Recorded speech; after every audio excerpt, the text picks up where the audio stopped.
All right. Well, looks like I'm live now. So we're about 8 minutes till the show starts, and no viewers currently. It looks like so. We'll just hang out a second and wait for some people to show up and begin the stream.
Okay, I think we have one person viewing. If you're here, say hi. Still 5 minutes until the start of the show. Oh, and actually,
All right, welcome to Thousand Shimmering Lights stream.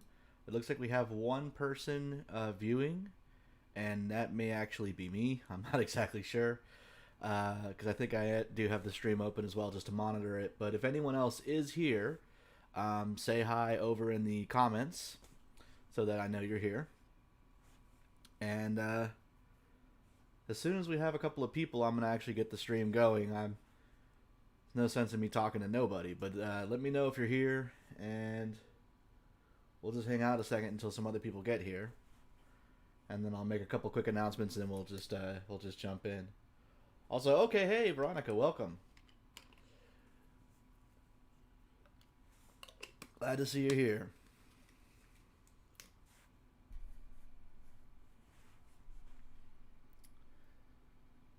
All right, looks like we got two people here according to the analytics, so we'll give it a second for some more people to join.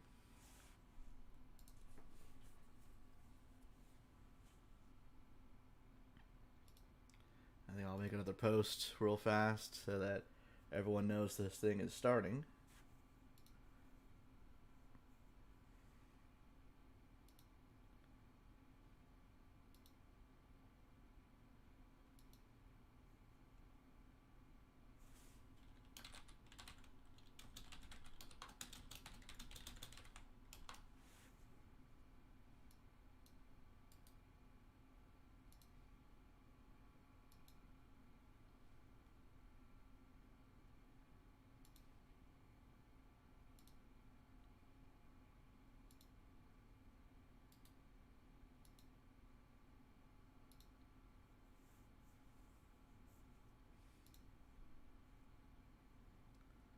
So what I try to do is not have a preset topic when I go in, because the idea is I like to let people's questions drive the conversation. So whatever it is people have questions about, that's what I want to talk about. But what I do sometimes do, if we don't have any questions, is uh, I'll usually start with the constellations, right? Start pointing out how to find various constellations, kind of like how I do with my in-person laser pointer tours, and then um, sometimes while I'm doing that, inspiration might strike, and I'll think of something fun to talk about until we get some questions. But really, the idea behind these is to have them be informal, not planned in advance, and to just each time end up talking about whatever it is that's on our minds, whatever people have questions about in the comments section. Uh, it's really looking like it's the two of us right now. But hopefully, I'm just going to give it a little bit longer. I'd like to get a couple of people viewing because if I make my opening announcements and stuff, I want to make sure that there's people here to actually hear those. And then we can start looking into constellations and things. But while we're just hanging out, did you get the chance to look at anything cool when we were at the fairgrounds that last Friday?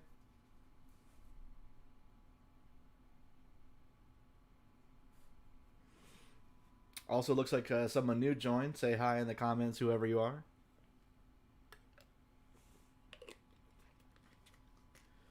Because YouTube does give me a little number that tells me how many people are here.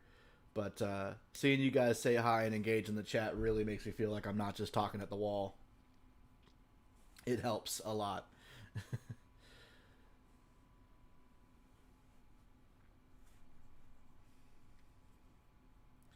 You guys hear me okay, by the way?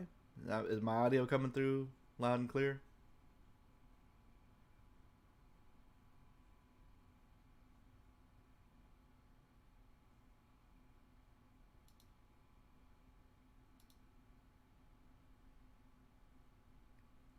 Okay, so you looked at some of the Messiers and some of the galaxies in Virgo. Excellent. Are you working on that? Oh, hey, Paul. Uh, so are you working on? I guess there might be a delay in the chat, or maybe it's the audio delay that you guys don't hear my question for a little bit because I think the video is delayed a bit from real life. So I'll have to keep that in mind. But so are you working on the Messier program, the 110, or are you just revisiting some objects for fun?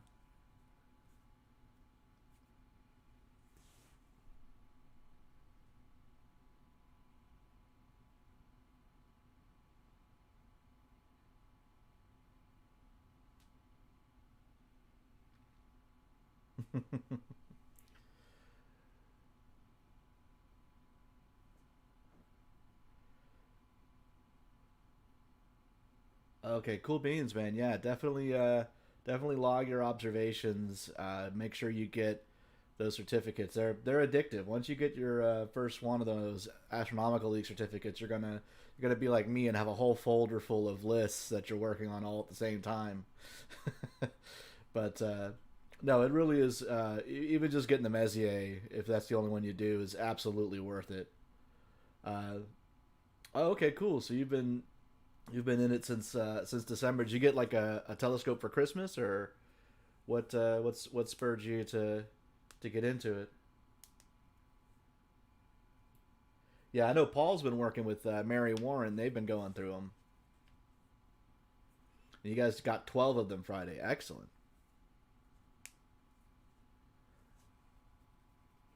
All right. Well, we I guess we have a couple people here. We have Paul and we have Veronica. Oh, all right. Well, you're almost there then, Paul. If she's got 100, you're knocking on the door. She's got to knock out those last 10.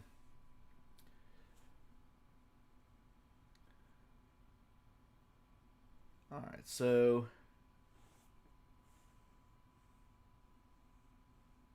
oh, gotcha. Okay, so you were using the go-to prior. Yeah, I know that they don't let you do the go-to for the Messier program because the ideas are trying to encourage you to use manual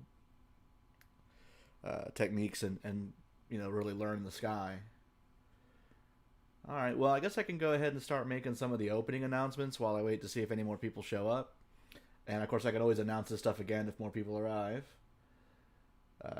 Yeah, Emily's also getting close. We got a few people coming up on that Messier list, which, uh, yeah, the learning the sky part, that's the important part too, and that's where I think the Messier list is really useful.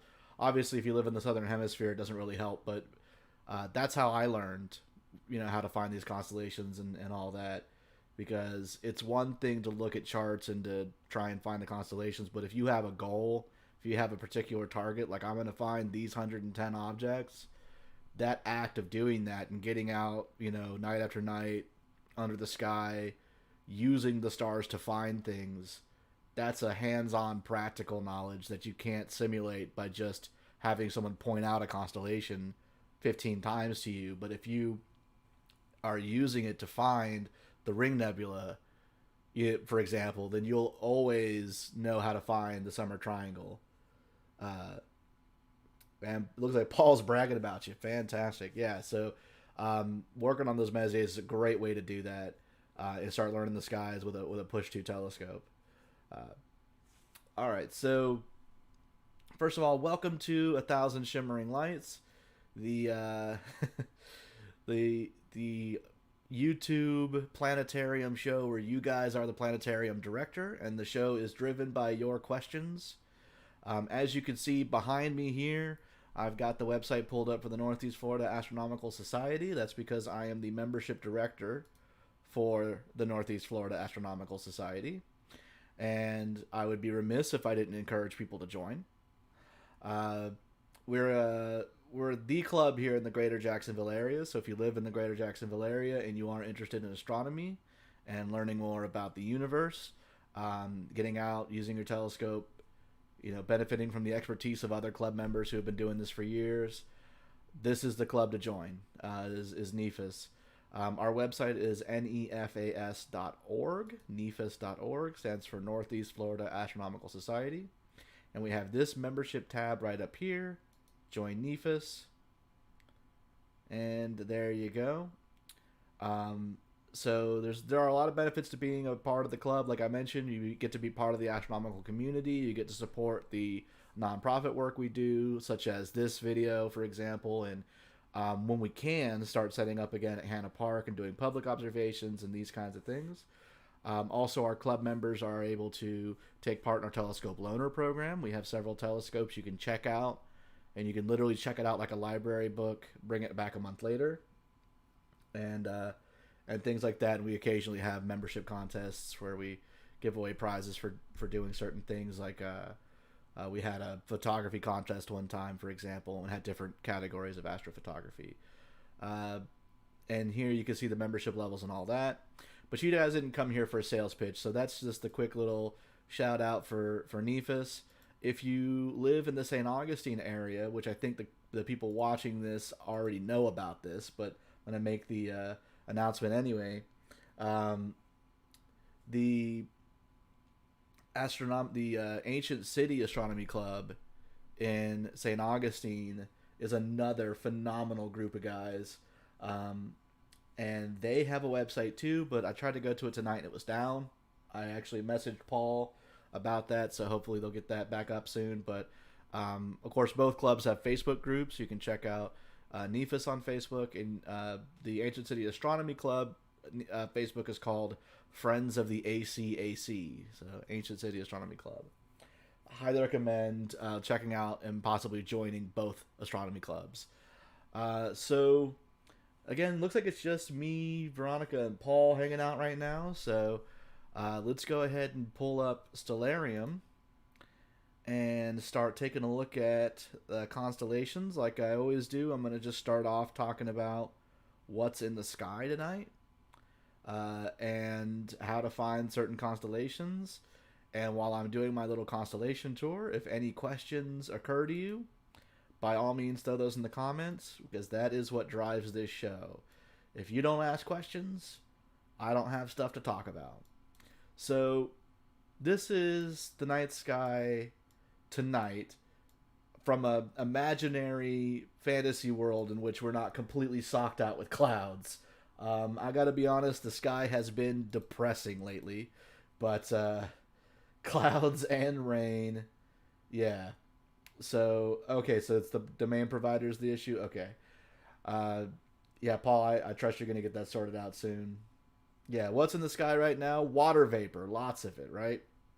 But thankfully, through the magic of planetarium software, we can just pretend like there aren't clouds, and we can talk about space even if we can't see it tonight, right? So it's summertime right now. This sky we're looking at here, this is tonight at 10 o'clock. This is what it would look like at 10 p.m. When you go into Stellarium, which this is the web-based version, but there's also a more robust one you can download. They're both free if you go to Stellarium's website. But what it'll do is it'll automatically fast forward to nighttime, because the purpose of the software is for astronomy, right? It's for using it as a star chart. So, like I said, we're in full swing summer right now, and one thing to point out in summertime is a very prominent asterism called the Summer Triangle. We call it the Summer Triangle because it's visible mostly in the summertime. And if anyone's interested in the topic, we can talk about why we see different things at different times of the year. But the short version is basically that nighttime is whatever direction is pointed away from the sun. So as we orbit the sun, that direction moves. You can picture an arrow pointing directly away from the sun, and in 1 year we get a 360-degree panorama view of the universe in all directions. And so that's why we get different stars at different times, is because we're pointed at them, right, in different times of the year. So the Summer Triangle is what we call an asterism. An asterism is a recognizable pattern of stars, but it's not one of the 88 official constellations, right? So a lot of times asterisms are easier to find than constellations, and we can use them to find constellations. And they're often coined by astronomers as almost like mnemonic devices and easier ways to find things. So the Summer Triangle is a very prominent asterism associated with summertime, so it's a really good one to learn how to find. And it's just a big triangle of 3 particularly bright stars. Brightest among them is Vega. If you've seen the movie Contact, this is where the aliens are from. And then we also have the stars Deneb and Altair. Right, so those 3 bright stars make up the Summer Triangle. Hey, Wilfredo, what's up? Welcome to the stream. Wilfredo, just going to let you know, the way that I do these streams, it's very relaxed and casual. I don't come in with any topics planned ahead of time. What I do is I usually just start off talking a little bit about finding constellations, and then I highly, highly, highly, highly encourage the viewers to ask questions because the fuel for this engine is viewer questions, right? I let the questions people ask determine what I talk about. So there's no such thing as a dumb question. Every question's awesome. If I don't know it, I'm honest about the fact that I don't know it. I don't try to pretend I know things I don't know. But that's the driving thing. And the idea, too, is because it's question driven like that, it's also intended to be very open to complete beginners. Anyone who, so I think everyone who's here right now is in the astronomy club. We're all kind of astronomy people, but definitely invite friends, family, whatever. This is not just an astronomy show for astronomy people. This is meant to be a virtual version of like what we do at Hannah Park, right? I want to have, families or kids, whoever watching this thing. So tell people. I can only share it on Facebook with people I know. I need more people to tell more people. But anyhow, that's my pitch. So I was talking about the summer triangle. So in the summertime, it's really easy to find. It's going to be three of the brightest stars. I don't think they're the brightest star because there are some other particularly bright guys that'll be out, right? Such as Spica, for example, and Arcturus, right? But Antares, which we'll get to in a second. But these are still particularly bright. And so it's easy to find this big triangle shape of bright stars in the sky. Once you've found the summer triangle, you've actually found three constellations, right? Because each of the member stars of the summer triangle is in a different constellation. So if I add in the lines, we can see here the constellations Lyra, Cygnus, and Aquila. And we actually get two more constellations tucked inside the triangle here in the form of Vulpecula and Sagitta. And these two constellations are really good examples of what I'm talking about when I say that if you're new to finding constellations, you're new to stargazing and astronomy, and you're just starting out trying to learn the sky, a lot of people may think like you get a chart and you see the shape and you try to find that shape. But really, it's hard to do that with all but the brightest constellations. More often, what you want to do is start to become familiar with a couple of the easy ones to find and start learning how to find things relative to each other, how to use the constellations you know to find the ones you don't know. Because there's no way on Earth that you could look at a chart and see Vulpecula and know which pair of stars you're connecting. This could be anywhere in the sky, right? There's no way you'd ever find it. But Vulpecula can only really be found by comparison. It can only really be found by finding the summer triangle, finding Cygnus, using Cygnus to find Alberio, and then, figuring out where you are. So that's the trick. That's the trick to finding constellations. Is there are some, woof, look at all these satellites. There are some that are easier to find, or there are asterisms that are easy to find, and then the skill that you develop is how to use those to find the other constellations. And then there's going to be the ones that you always know how to find them, and there's going to be the ones you always have to check the book. I'm always going to have to check the book for Vulpecula. There's no way I'm ever going to remember that it's there. It's also a great example of how not all constellations are created equal, right? Because we've got Cygnus, this big, beautiful shape up here, and then like Vulpecula and Sagitta are just like this. So you'll be surprised what counts as a constellation, apparently. But to talk a little bit about the Summer Triangle constellations, like I mentioned, we've got the three brightest stars, Vega, Deneb, and Aquila, or Altair, excuse me. Aquila is the constellation. Altair is the star. And these correspond to Lyra, Cygnus, and Aquila. So, again, once we find these stars, we start to look for patterns. So if I'm looking at this piece of sky, right, without the imaginary lines on it to help me, if I find the summer triangle, if I find this big triangle, I start looking for familiar shapes to help me identify which of these is which. And one of the easiest ones is by Vega. You have two very clear geometric shapes, right? We've got this nice equilateral triangle with the brightest members of Vega. And then we have this nice parallelogram here, right? These two stars and these two stars that form a nice parallelogram. And so all combined, that is, and according to these lines, they don't consider this in the asterism of Lyra, but I would consider it part of it. But you can draw the lines however you want. But That's Lyra the harp. And if you guys are interested, we could talk a bit about the mythology, because I like. It's funny you should mention a bow and arrow, actually, because there is an arrow in this part of the sky, an arrow from a bow. But yeah, so we could talk a little bit about the mythology and the stories if you guys are interested in that. Lyra is Orpheus's harp, actually, from Norse mythology. And I'm gonna go ahead and say right now, as I pat my shoulder, if you guys see me patting my shoulder, I'm not like super proud of myself and patting myself on the back or anything. Some of you who met me at the fairgrounds already know this. I got a tattoo recently, and you're not supposed to scratch it, but it itches, so I'm allowed to pat it. So if you see me patting my arm, it's because it itches, and the itchy phase is in full swing today. Ooh, it really itches, actually. So you might see me periodically just patting my arm because it's the only relief I can have from the itching. But yeah, so Lyra is supposed to represent the harp of Orpheus. An interesting thing about Lyra, there's an object in Lyra. It's on the Messier list. It's really easy to find. Once you find Lyra, this edge of the parallelogram, you go halfway between it, and there's the Ring Nebula right there. So Ring Nebula is one of those ones where I never have to check the chart anymore, right? Whenever I'm doing outreach, I just go, I can throw the telescope right on it because it's just very easily positioned right between the two, and it's a very good object too.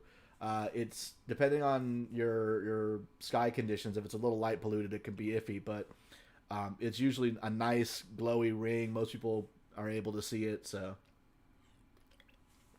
it can be a good deep sky object for outreach. So Cygnus is the next one here, and Deneb is right here at the tip of Cygnus. And one thing I find really interesting about Deneb, hey Roger. So yeah, which constellation is it? I'll tell you where the arrow is, since I said there's an arrow in this piece of sky. It's Sagitta. So Sagitta actually represents an arrow. So if we add in the artwork, you can see the fletching in the tip. So Sagitta is meant to represent an arrow from a bow. Vulpecula is a fox, apparently. Lyra, you see there, is a harp. It's actually not a harp. People always say Lyra the harp. It's actually a lyre, right? Lyre, like the small hand harp, the Greek style, because that's Orpheus's lyre. And then Cygnus is a swan. And there are a couple different mythological connections with Cygnus. One of the interesting things is there's not always just one story, right? Oftentimes people will tell a story and there'll be a constellation and then they'll make that connection. So there's a couple of different Greek myths that relate to Cygnus the swan.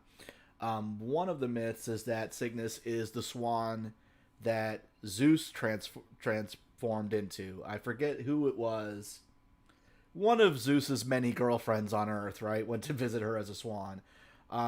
There's another story which has that Orpheus, I want to say, actually transformed into a swan at the end of his life when he was about to die, or he came back as a swan or something. There was a swan involved with Orpheus, and I'm trying to remember exactly how.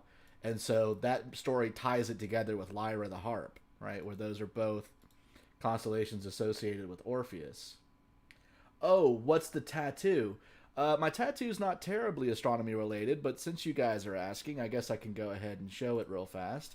So it's right here, and it's a pair of ravens holding a rose. And there's actually a lot of symbolism that went into it. So the rose is for my grandma Rose. Everyone in my family has a rose tattoo. She was very important to us, and when she passed, everyone got one, and I've just been scared to get a tattoo. I was scared of the pain and whatever, so I dragged my feet on it, even though I was probably the closest to her. And so I finally got mine. So now we all have a rose. As for the ravens, they're actually supposed to represent Odin's ravens. Because I mentioned mythology. I've always had a love for mythology. And one of the special things with my grandma Rose is I would always tell her myths when I was a kid. She would always ask me to tell the stories, and I told her a story the day she died. I mean, it's been a thing with us. That's a very important part of our relationship. So I wanted a mythical element to the tattoo, but also the ravens' names translate. They're Hunan Munin. They translate to English as thought and memory. So she's also in my thoughts and memories.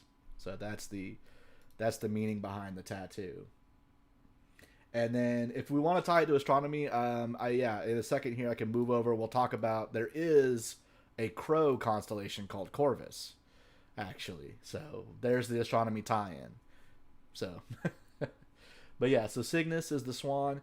Cygnus is easy to find. Once you find the summer triangle, you can find this big cross shape from this star here called Gaia. They call it Gaia up here, but I've always called it Alberio, and if I zoom in, it says Alberio, so that's what I'm going with. But we can connect Alberio to Deneb, and then we can connect Delta Cygni to Epsilon, and then there's this star in the middle, and we get a big cross shape.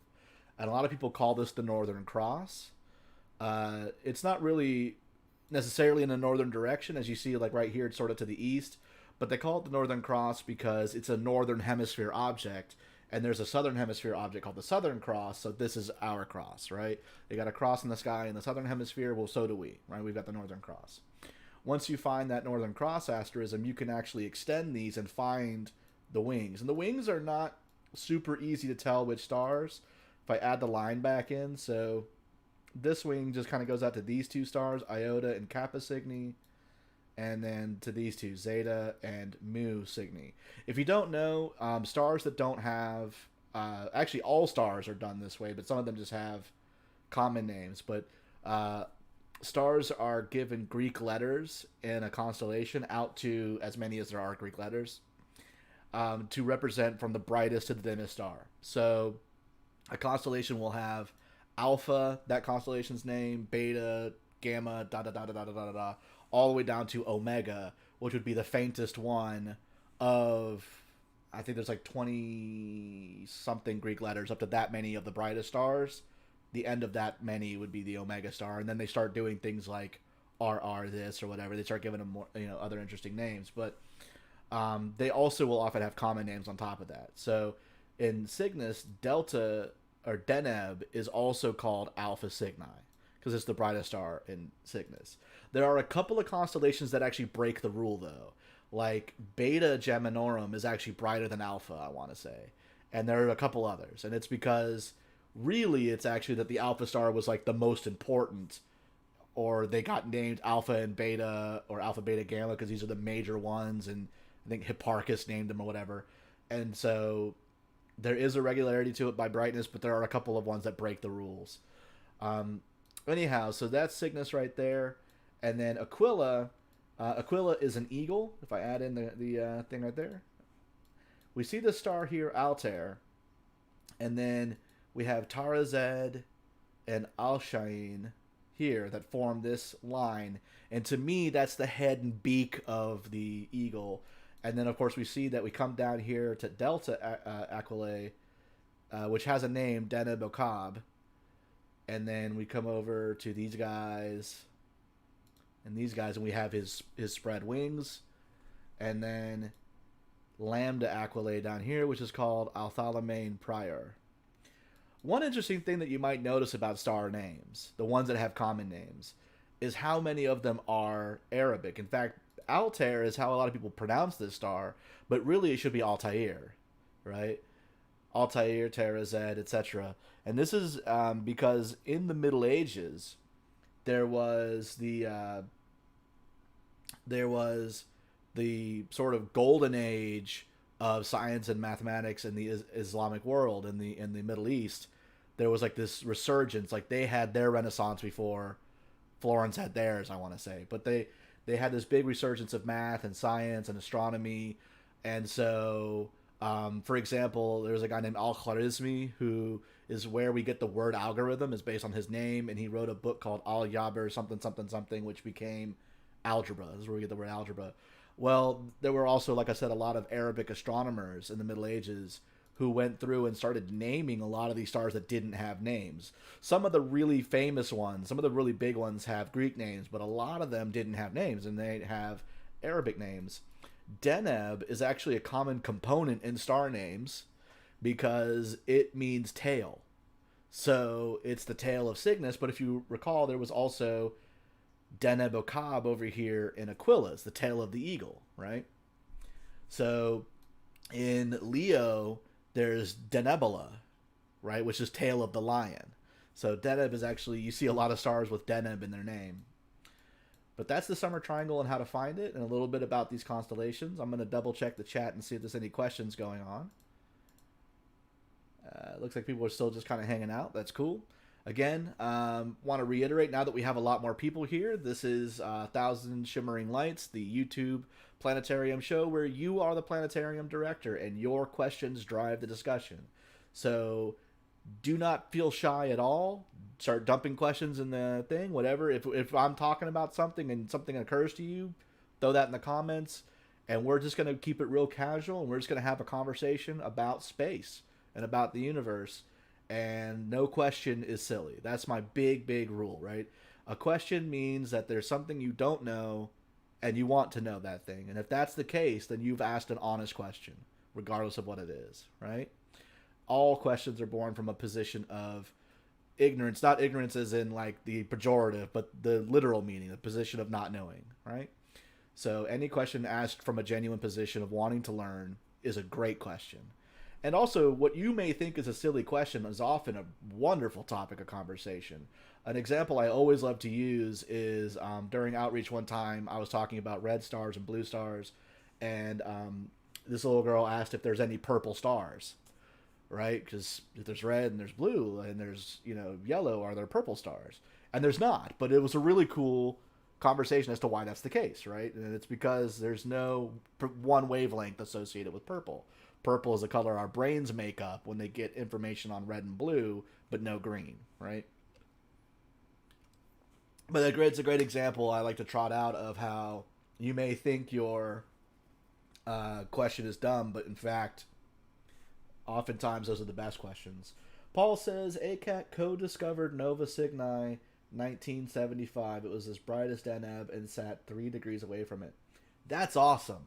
So, Nova, we can actually talk for a second about what novae are. I think I had a question about them during my, not the last one, but the presentation before that. But a nova is, and it's not the same thing as a supernova, right? There's novae and there are supernovae. Supernovae are gigantic stars that collapse and explode at the end of their lives.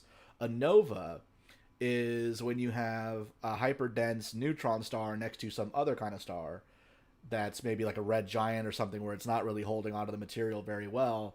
And so it starts stealing material off of that bigger star, and that material accumulates on its surface, and then there's a certain threshold at which the physics just give up.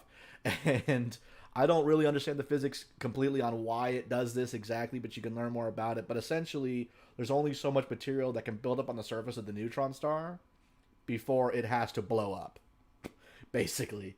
The neutron star is not destroyed in the process, but it does this massive flare, and they get really bright for a few days or even weeks, and then they dim back down again to normal and start collecting material again before it happens again. So novae can actually happen on a recurring basis. And what Paul was saying is that the Ancient City Astronomy Club co-discovered a nova, not a supernova, a nova in Cygnus that apparently outshone Deneb, which is impressive. That's a bright nova, and that's really cool. They named them based on the year as well. So he says it's Nova Cygni 1975. That means that it got bright in 1975. That's when it occurred. Oh, there we go. We got a great question here about directions in the sky. Awesome.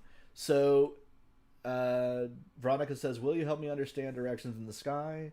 For example, when my book says go 10 degrees southeast of whatever to find whatever, if north is always toward Polaris and I'm facing south. Gotcha. So, we'll talk a little bit about the directions and also degrees. How can you tell how many degrees? Because there's a really cool trick you can do to start learning to think in degrees. So, the sky's directions are the Earth's directions, right?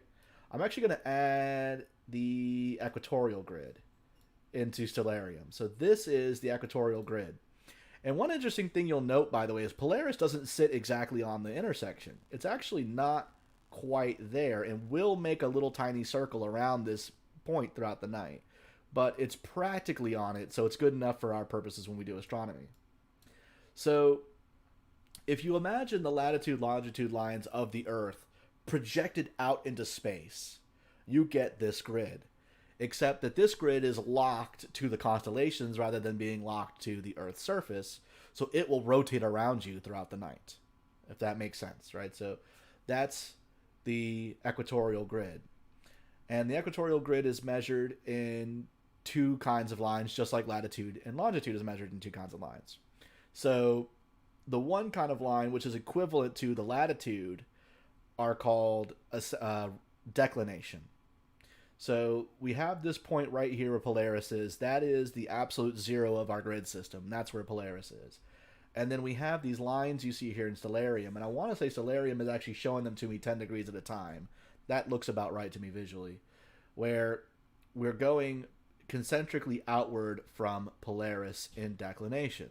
So declination is how far south you are from Polaris in the sky in any given direction. Just like how latitude on the Earth is your distance from the equator. So imagine latitude, but we're measuring it from the pole, right? Declination, or that's declination. Right ascension is, first of all, a goofy name because the name comes from the fact that if you are looking at Polaris, these lines ascend on your right side. And I think they could have come up with a better name for them, because what if you're looking any other direction? But it's the name we've got. We've been stuck with it since the Middle Ages, so that's what it is. But these are basically like your longitude lines. And just like a longitude line on Earth will tell you how far east and west you are of the international date line, these will tell you how far east and west you are of a particular one of these lines. And I'm trying to find it. You'll see here out near the edges in Stellarium, it's given them labels in hours. Because for some reason we measure right ascension not in degrees but in hours. I say for some reason. There's actually a good reason. It's because their lines are closer to each other at Polaris than they are further away.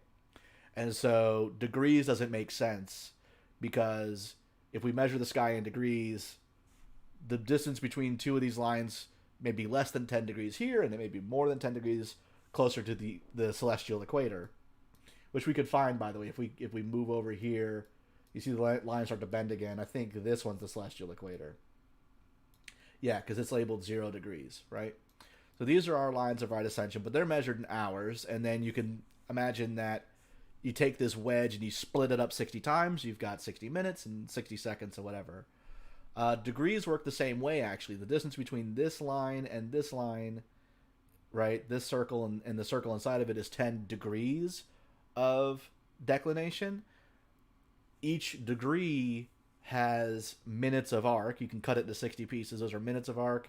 You can cut each of those into 60 pieces. Those are seconds of arc. Seconds of arc are details small enough that you're seeing them in your telescope, right?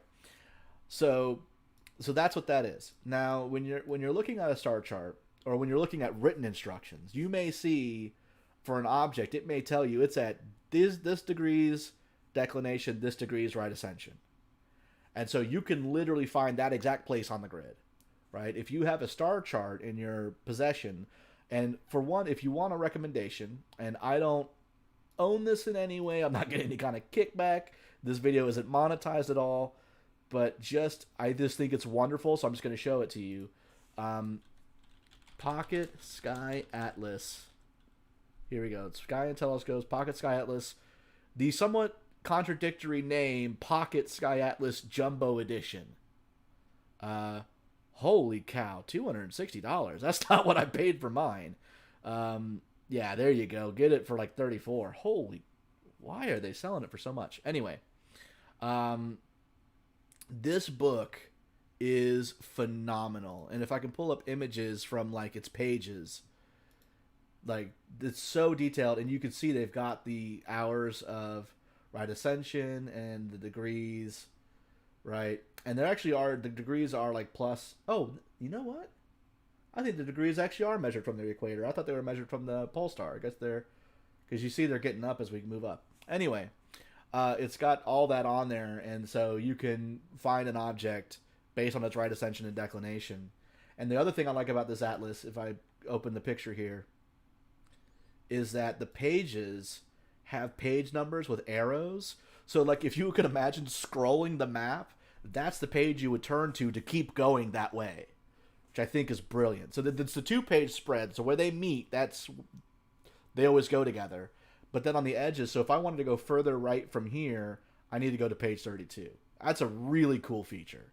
I absolutely love. So anyway, highly recommend Pocket Sky Atlas Jumbo Edition. But to get back to the question, because I think I might be going a little too in depth about right ascension and declination, but that's how you measure those. And then, oh cool. And then Veronica says she owns it. And oh, the fact that the grid rotates is tough. Yes. So the thing to imagine really, and I'm gonna make it a little bit more complex, but then I'm gonna crush it back down and simplify it, is we actually have 2 grids, right? So the one grid rotates. If I can accelerate the oh, that's right. The web-based version doesn't have where you can tell it how fast to go. You just click ahead. But if I could just move time, right? Oh, you know what? You can't tell because I'm moving by exactly 1 hour. If I can accelerate time, you can see how the one grid is rotating and the other's not. But basically, if I can delete this one real fast, this grid is an absolute location that allows us to do coordinates of specifically where that object is. So this grid is what we use to say, this thing is right here in Ursa Major, right? I don't care where Ursa Major is in the sky. It could be all the way over here, right?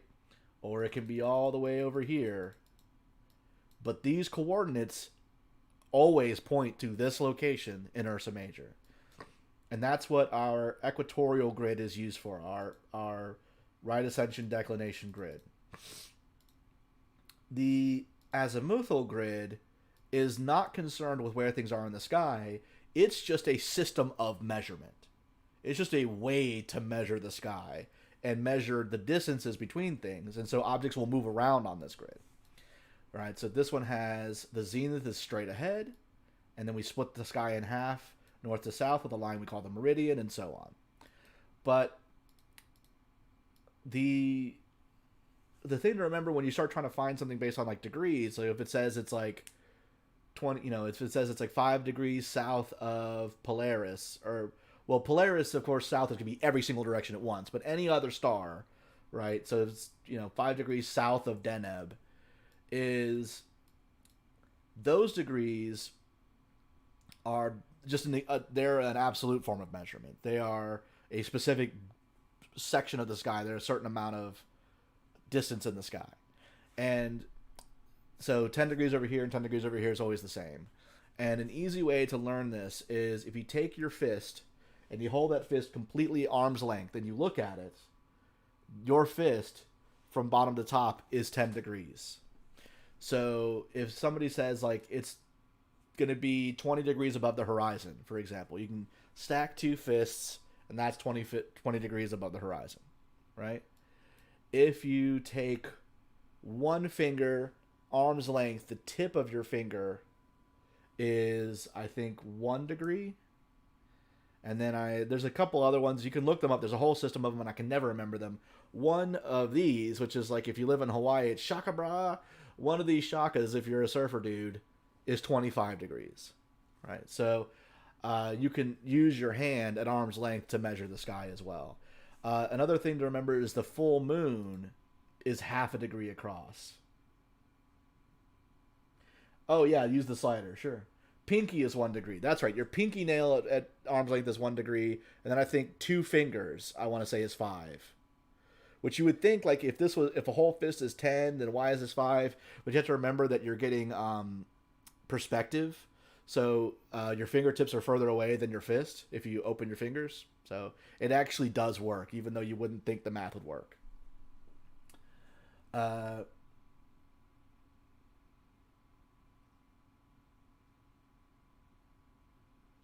Docs is okay, Roger. I think you meant to paste that in a different chat, maybe. All right. So the Boy Scouts honor is 5. Yeah, Scouts honor is 5. Now I personally am a bit of a metalhead, so I want to know what the horns are. Right? I think the horns are like 15. So, stay metal, do astronomy. Horns are 15. So these are ways to measure the sky.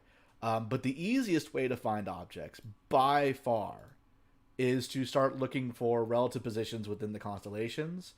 And then if you have the guides, if you have the atlas, and you're struggling to find that object, you can use the right ascension and declination to find it in the constellation.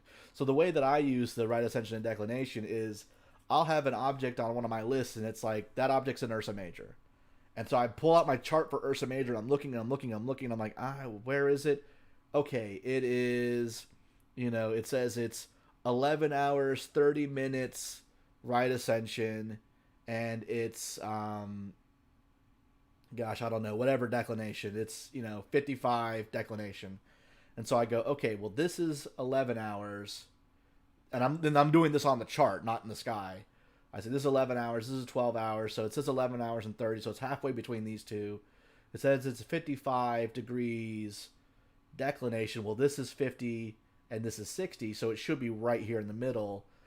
And then, like, I'll look at my chart, and it'll be here, and then I'll go, okay, so it's halfway between these two stars. So when I move to the sky, I'm not thinking in degrees, I'm thinking it's halfway between these two stars, right?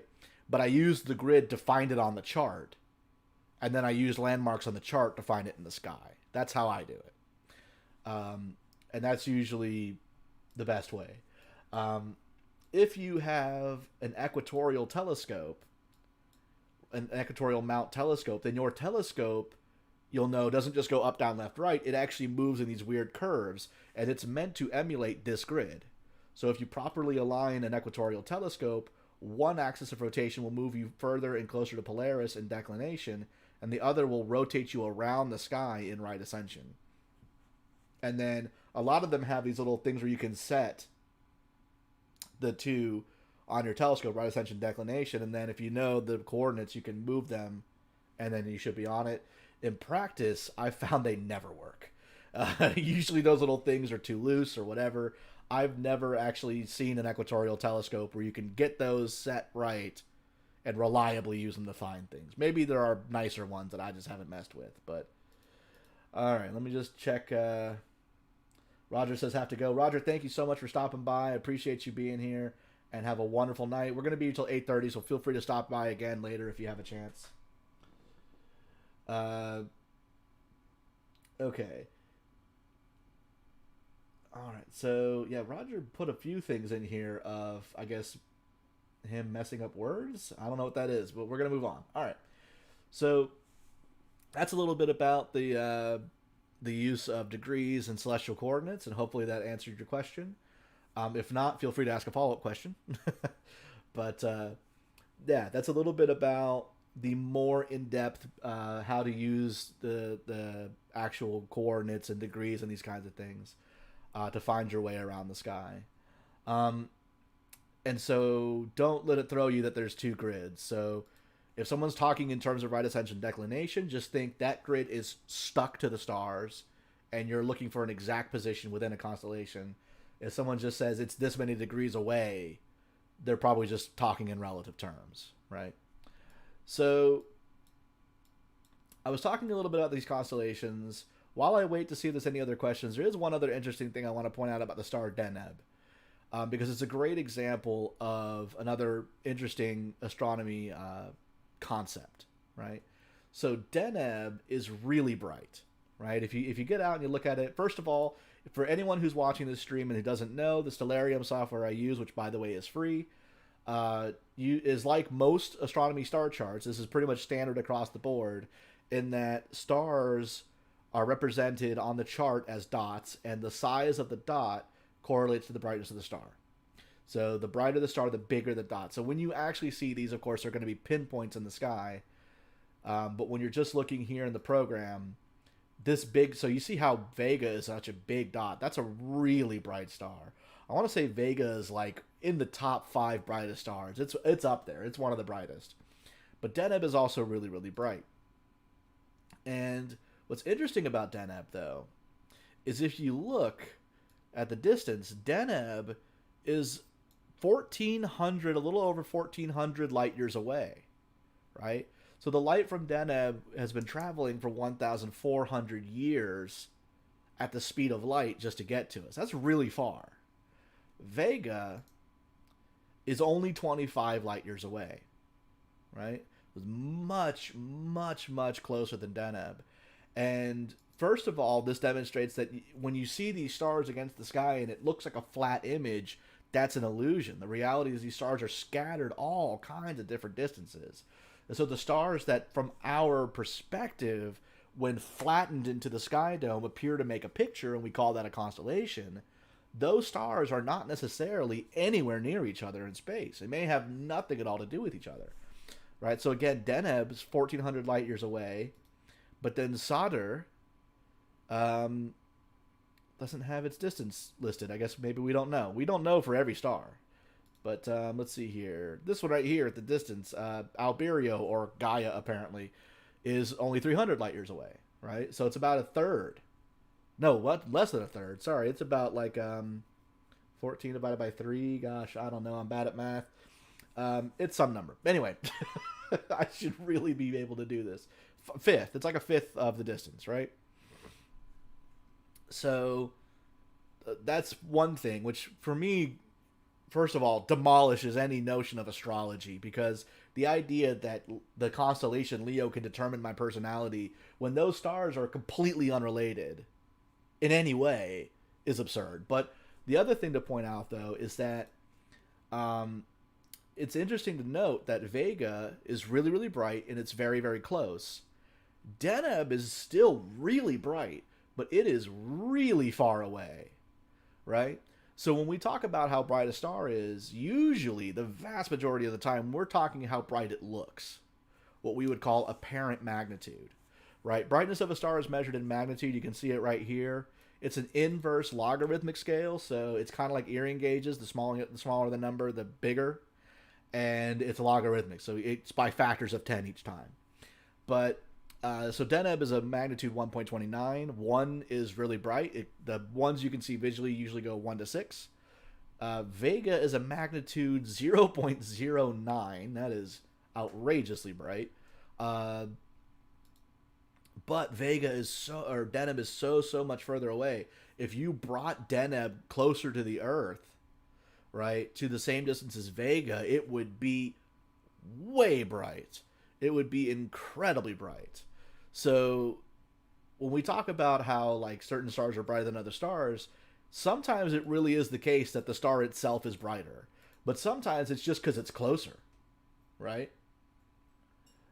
So the question is the Ring Nebula southeast of Vega? I see what you're saying. Okay, so that is a good question, because it is south of Vega for sure.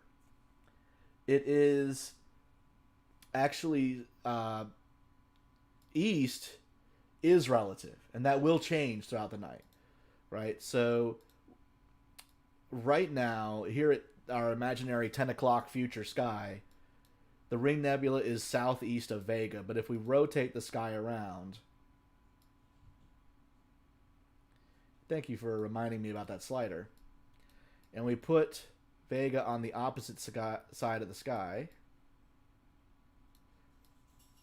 Where did it go? There it is. Now it is... Oh, you know what? It is still slightly east, because you see how Vega is here and the Ring Nebula is up here. Well, it was between those. So it's still closer to the eastern side of the sky than the western. So even with the sky rotating, yeah, I guess it would always be southeast of Vega. That is true. That the Ring Nebula is southeast of Vega.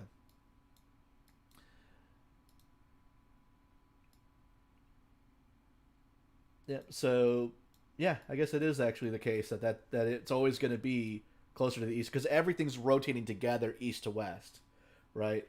So if you imagine running from one side of the sky to the other, the one that's behind is always going to be behind, right? Even once they get over there. The thing that will change is the Ring Nebula is lower in the sky than Vega on the east, and it's higher in the sky on the west, because they follow each other over. But it is always southeast of Vega. But no, actually, yeah, so you meant southwest, but it is actually southeast, because it is closer to the east. Because this is the east right here, so... the easy way to find directions when you're out at the observing site, of course, is to find Polaris, and then to remember never eat shredded wheat. Unless you like shredded wheat, in which case you could say never eat soggy wheat, I guess. Unless you like your shredded wheat to be soggy, in which case, I don't know. Do what you gotta do. Oh, this is interesting. See all these right here? Stellarium is showing me a Starlink train. Let me zoom in here. Starlink all day. Thanks, Elon. Yeah, Starlink is a wonderful example of thanks, I hate it. Like, it's just, why did we need 1,000 more satellites streaking through everyone's astrophotos? I guess so you can give everyone internet. Okay, I guess it's a noble goal. We gotta do something to make them less bright, though. So, let's see here. So, again, another little lull in the questions, it looks like. So, we'll keep talking about stuff. So, that's the Summer Triangle. One more thing I want to point out. I said earlier that the proper pronunciation of this would probably be more like Altair. And if you've ever played Assassin's Creed, that should be familiar.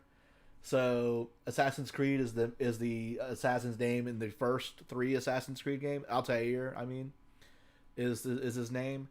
And if you notice throughout the game, he's also associated with eagles, right? You get up on the thing and you get like the eagle vision, and the eagle flies by and you jump down, whatever. So I wonder if it's not a coincidence by the people who made the game that's that way, because this is Aquila the eagle, and the brightest star is Altair, right? Okay, so that's how to find a lot of prominent summer constellations using the Summer Triangle, but the summer has other things to offer as well.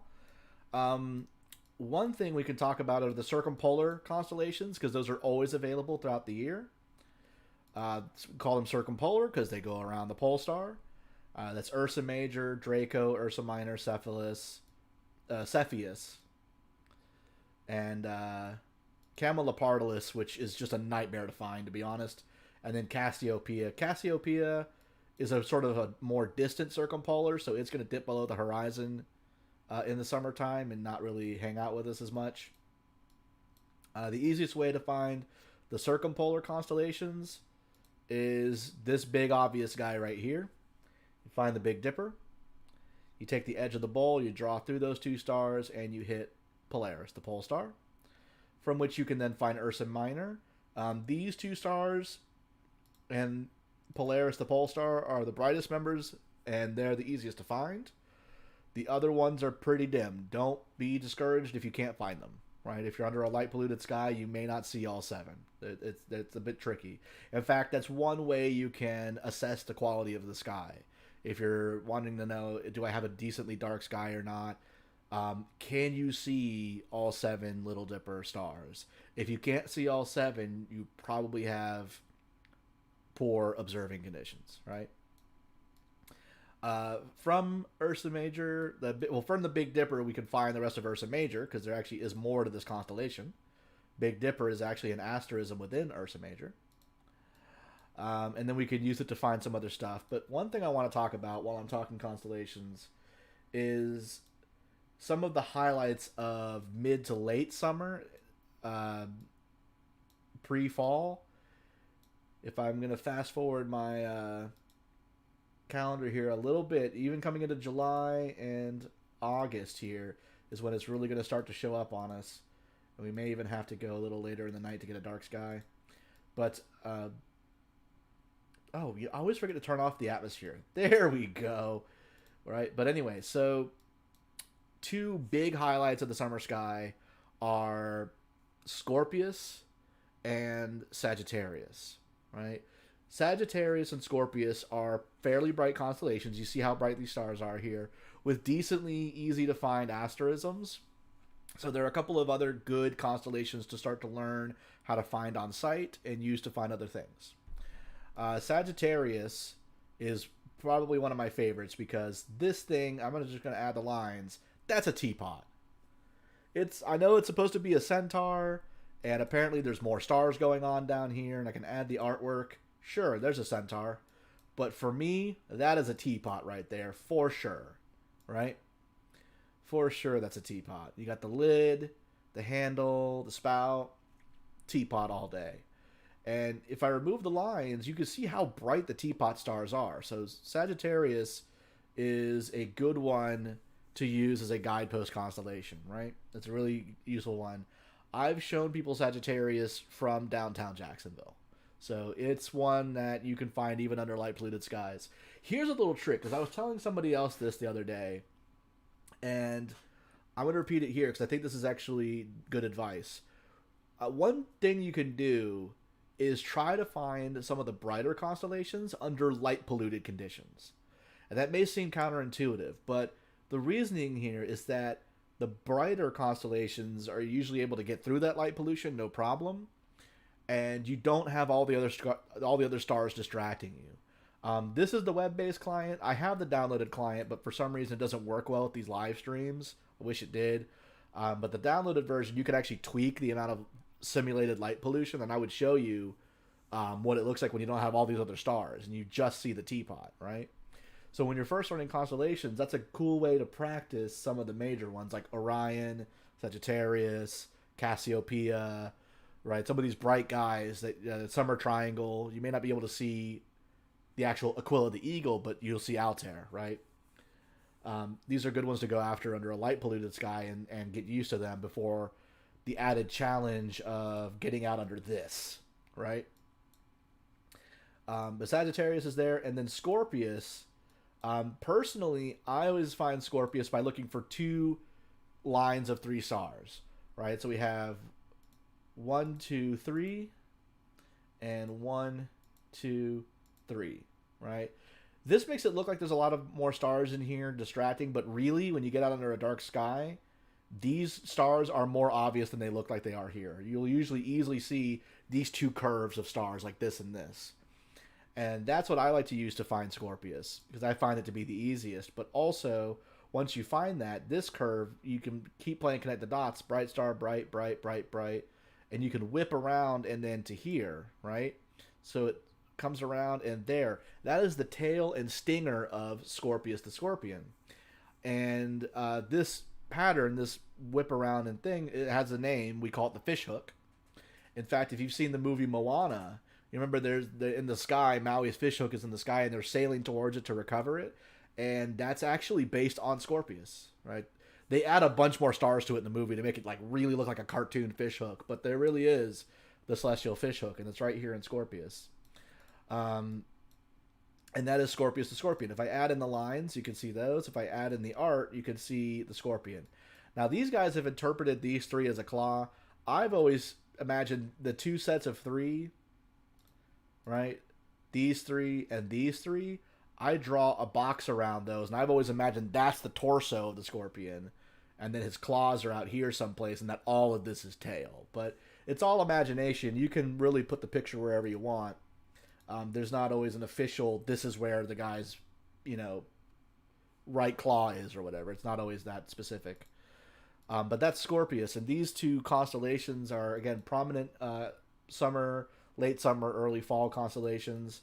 And one really cool thing about them as well, if I turn off the atmosphere, you can really see they mark the core of the Milky Way, right? In fact, the galactic core is right about here-ish, being pointed at by the Sagittarius teapot. In fact, the black hole in the center of our galaxy, the supermassive black hole, is called Sagittarius A star because it's in this area of Sagittarius, right? We name things based on constellations. In fact, I wish Stellarium would let me do this, but there are actually official borders where there are these lines drawn where it's like Sagittarius owns this piece of sky. So even if something is like here, we'll still say it's in Sagittarius because the border between Sagittarius and Capricornus is somewhere between the two, and anything in this piece of sky is on one or the other side of that border. But at any rate, so this is where the galactic core is, and if you look, you can tell, right? So if you get out somewhere nice and dark where you can see the Milky Way is another one of those objects that's going to change throughout the year, right? You get different views on the Milky Way. Summer Milky Way is much brighter and more beautiful and more interesting than the winter Milky Way, which is a lot more faint and tenuous. Now, personally, I see beauty in both of them. I think that all the celestial objects have their own kind of beauty, and for me, the winter Milky Way with its subtleties and its faintness in the sky has its own appeal, its own charm for me in being this very subtle glow. But if I'm being honest, the summer Milky Way is a lot easier to love because the summer Milky Way is big and bright and obvious, and it has these really cool dark patches because it's so bright you can actually see where the light is interrupted by the intervening clouds of gas and dust if you get out somewhere particularly bright. So summer Milky Way has got a lot going for it, but I appreciate the winter Milky Way as well. And the reason why the Milky Way looks different in the summer than the winter has to do with what I was saying before, how our window on the universe shifts throughout the year. And it happens to be that in the summertime, because we don't live in the core of the galaxy, we live out near the edge. And so in the summertime, we're looking through the galaxy at the center and the whole rest of the galactic disk. And all those starlight, all the light of all those stars builds up, right? And so it's much brighter in that direction. And you can even see here, where you look at the sky and you'll see it bulges, right? Because the Milky Way has a bulge in the middle, kind of like a flying saucer. In the wintertime, we're on the other side and we're looking out through just one spiral arm and then out into space. And so it's much fainter. And in fact, it kind of disappears about near Perseus, about here. Kind of goes away entirely. But that's why we get a different Milky Way summer versus winter. So if you are, because I'm often asked by people, when's the next time you guys are heading out to the swamp? I want to get out and look at the Milky Way, right? I want to take a picture of the Milky Way. Paul mentioned summer Milky Way is more photogenic, and I always say if your goal is I want to come out and look at the Milky Way, summertime, come out and do it in the summer, especially late summer, early fall. That's when to come out, and you'll get the brightest, biggest, most photogenic Milky Way you can get, right? In the wintertime, it's going to be more subtle and not as spectacular. Because I have had people join us out of the swamp for the first time, never seen the Milky Way, and I've pointed it out. They've gone, "That's the Milky Way? Come back in the summer." Then you'll be impressed, right? If you were underwhelmed by the Milky Way, it was probably wintertime. What's interesting, though, and we talked about this at the fairgrounds, too, I talked about this with a few people out there, is Paul, I know, was part of this conversation, is that, what was it that, Paul, you're in the chat, what was the statistic for how many people, they say, what percentage of Americans have never seen the Milky Way, right? There's a percentage, and Paul's going to throw that in the chat, but it's depressing, the percentage of people who've gone their whole lives and never seen the Milky Way. It's free. It belongs to all of us, right? You owe it to yourself to get out somewhere dark and look at this stuff. I don't often talk about the soul myself. I'm not a spiritual person, but I would say, 85, maybe 90. Oh, is this one of those statistics that's based on experience and not based on a study? Okay, I'm not sure what the real statistic is, but I think it's good for your soul to get out under a dark sky and look at the stars. I really do. I think it's good if you want to invoke the poetic sense of the soul. It's good. It's good for you. I think it's good for you to get out under the stars. It's good for your brain. It's good for your mind. And to see the Milky Way, man, for crying out loud, it's a shame that so many people have never seen it, right? There's a similar statistic for people who have never looked through a telescope, which is why I like to do outreach and set up telescopes and invite random strangers to look through the telescope, because I meet people all the time in their 20s, 30s, 40s who have never seen Saturn through a telescope. They've only ever seen pictures, right? But anyhow, that's why we do astronomy. And so there's your Milky Way. There's your summer Milky Way. It's big and it's beautiful. We got these cool dust lanes. While I'm on the dust lanes, and while I still don't seem to have any questions in the chat, don't hesitate. And it doesn't even have to be a question, since I know that a lot of the people here in the chat... that is a real statistic from the IDAA. Okay. A lot of the people here in the chat I know are astronomy people, and so you may not have questions necessarily, but even just a topic, something you think is cool that we can talk about, because these streams are saved, and this is going to be on YouTube. Anyone can watch it later who may not be here to ask a question. But literally 85%, 90% of people have not seen the Milky Way because they grew up their whole lives in cities and suburbs and have never made the trip out to go somewhere. I've talked to people who have been to the country and never thought to look up. They went out somewhere remote. They're on vacation and they never thought to look up at night. And I'm like, I don't. That's bizarre to me, man. I had a coworker, and I'm not gonna say her name or her call out or anything. She's actually a really nice person, but I was talking about the moon one time, and I mentioned how you always see the same face. And I was going to talk about tidal locking, and I was like, you ever notice how you always see the same face of the moon? And she was like, no, not really. And I was like, really? You never notice how like the moon, it always looks the same, right? It's always got the same pattern of light and dark. It never looks different. And she goes, I don't really look at the moon. And I thought, I don't really look at the moon? It's the moon, man. Like poets have written about it. Love songs are written about it. It's such a staple of the human experience. And like, even if you don't care at all about astronomy, you've never been like, man, this is a romantic night, look at the moon. Like, I don't know. I'll give her the benefit of the doubt. Maybe she meant to say I've never really paid that close attention to the moon, but it just makes you think. I guess not everybody is as interested in looking up. So I say all that to say, look up, right? Keep looking up. But what was I going to say? Oh yeah, so since we don't have a lot of questions in the chat, like I mentioned, definitely feel free to, even if it's not a question, throw in a topic, right? Like I like to let you guys drive the show. But while we're over here looking at the summer Milky Way and these dark patches, I will share something I think is really cool. So when we're talking about these constellations, gotta pat that tattoo again. It's starting to itch.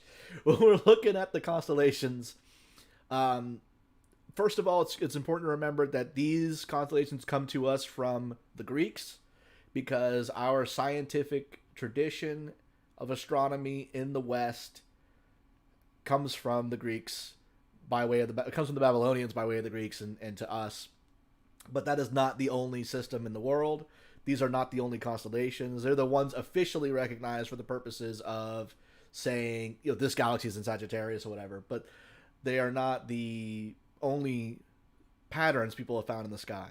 And the Greeks are not the only people to tell stories and to look for patterns in the stars, right? That's across cultures.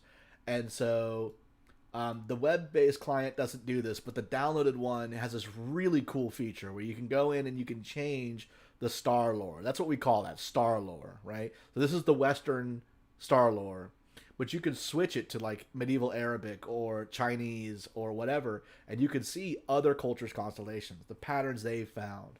And when I give presentations and things, I do like to sometimes throw in, if I know them, other stuff, right? Other things that other cultures found or other patterns.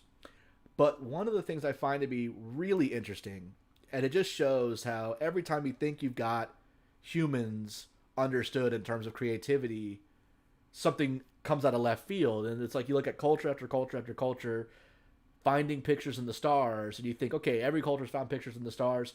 And then you learn about the Australian Aboriginal people who literally had like constellations, but not with stars. But if I remove the lines, they found, and they had names for and associations and stories for different shapes in these dark patches in the Milky Way. Right? I want to say this big one right here was an emu. A lot of them are over here where we can't see them. We have to be southern hemisphere because that's where Australia is. But they have a hunter, a boomerang, an emu. Like, they have shapes in the dark patches of the Milky Way. And when I learned that, I thought, man, that's cool. Right? Like, I've always been curious of, like, what did this culture see in this piece of sky with these stars? And I never thought to look into if any cultures wrote stories or anything about these dark patches, and they found patterns in these dark patches in the Milky Way. We do have some in the West as well that are modern creations, sort of colloquialisms, like we call this the Great Rift. There's one back here behind Deneb, I think it's right here, called the Coal Sack. So we have a couple, but I just thought it was really interesting that the Aboriginal people have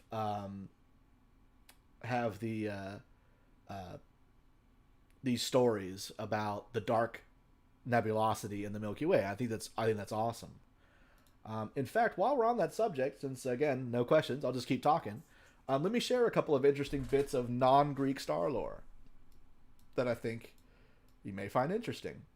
One of them, and this is a story I've been telling at star parties because I just think it's cool. one of our club members, Prasanna, let me know about this. And when I was at the fairgrounds recently, I met a girl. I think her name was Nikita, and she's also from India. And she confirmed what Prasanna had told me. So now I've heard it from two people about what they say in India about the Big Dipper. So, of course, India was a British colony for a long time and all that. So you will often hear the British term the plow, right? So in England, they don't say Big Dipper necessarily. They say the plow. They imagine these three stars are like the blade of the plow. Dubé is like where it hooks onto the horse, and this is like the handle, so you can go behind the horse. So if you go to the UK and you hear people talk about the plow, they mean the Big Dipper, right? But the older traditional Indian interpretation of these stars is that they are seven sages, seven rishis. I can't remember their names, but each one is a different great sage from the past, right? There are seven important sages. And there's a story about them in which originally they all had a wife, right? They're all married. And there's this wonderful story about how so in Hindu practice, I guess there's a ritual you do in front of a flame. And quick disclaimer, obviously, I'm not Hindu, so I'm doing my best to explain a religious tradition that's not my own, and trying to be respectful to it. But my understanding is that there are rituals that involve a fire, right? And so the story, as I understand it, is that they were performing this ritual because, like I said, they're sages, and there is the god Agni who is associated with fire, who through the flames he saw their wives and that they were beautiful. And so the story goes that Agni desired their wives but couldn't be with them because they were married, obviously. And so he kind of went off to be by himself, and that there is a goddess whose name I can never remember who transformed herself into the appearance of those wives to seduce him, right? And one of the wives, and I do remember her name, was Arundhati.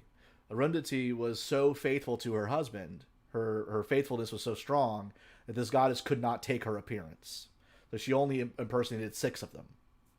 And the to make the long story short, the rumor gets around, even though it's not true, it was actually this goddess impersonating them, that these wives were unfaithful, and so the rishis divorced them. And so those six wives, I'm gonna have to change to winter time to show you this, but we go back to like February. Those six wives come over here and become the Pleiades, which I think is really interesting, right? Because when you look at the Pleiades and you look at the Big Dipper, there's a similarity of shape. So you can see how the connection is made in the story, right? But here's where the story gets cool. So I mentioned that there was the one wife who was very faithful, right?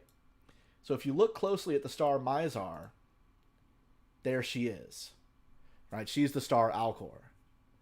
And I think it's a really cool story. And Prasanna, and again, Nikita confirmed this for me when she told me. I think her name is Nikita. If it's not, I feel dumb for getting her name wrong. But they both mentioned that, and apparently Nikita was telling me this is more of a South Indian thing, that in certain regions of the South India, it's a tradition at weddings for the bride and groom to look in the sky to look for Mizar and Alcor, to look for Arundhati, the faithful wife. And what I think is interesting is that this act of looking into the sky for the stars has become so ritualized that when Prasanna was telling me about this, he said that he often will try not to laugh at weddings that he attends because they'll look in the wrong direction or it'll be the middle of the day. And he said that it's just become a ritualized tradition to look, even though obviously they don't actually find them unless you know where to look. But that it's become a wedding tradition and it's related to those stars. I just thought that's really interesting, right? Which if you only know the Greek story, if you only know that this is a big bear, you kind of miss out on some of that. So I think that stuff is interesting. I could actually talk about the mythology behind the stars all day, and I've thought about, and actually I kind of want to get y'all's opinion on this, because I've thought about starting another series, which I know is crazy because I'm still trying to get this one off the ground, but doing like a once a month thing just on the stories and call it like Mythology Monday, right?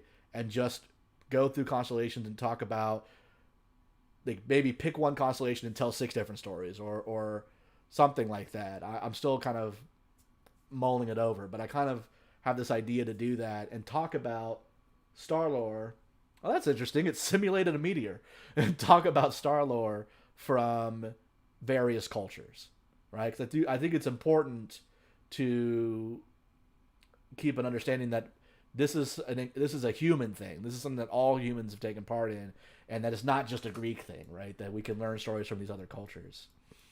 Since I'm in the wintertime and I'm talking about alternate star lore, I'm a big fan of Norse mythology, right? Which I'm sure for those of you, which I think is all of you, who were here at the beginning when I mentioned my new tattoo, that obviously I'm a fan of Norse mythology. I have Odin's ravens tattooed on my arm. So I was curious, are there any Norse constellations, right? Do we know anything of, like, in ancient Scandinavia, what were they looking at in the sky? Yeah, Paul says people love a story. Yeah, people love a story, man. I was telling Mythal was his name, another guy who joined us at the fairgrounds. Because me, Mythal, and Nikita, we had a great time hanging out, talking about mythology and the stories we tell.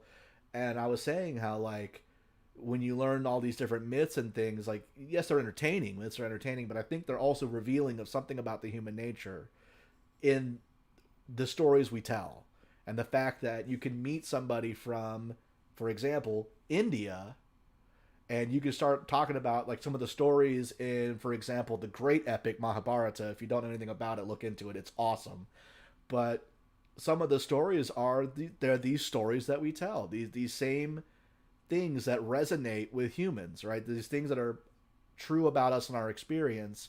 And you encounter these stories. Betrayal and war and family are, they appear everywhere. So I think it's really interesting, the stories we tell. Like you were saying, everyone loves a good story. So I was curious about Norse mythology, and I was curious if there's any knowledge of what that is. So a lot of the Norse stuff is scattered, what's survived till today, because of the Christianization of Scandinavia. But there are hints, and the scholars have tried to guess and reconstruct what was probably being referred to.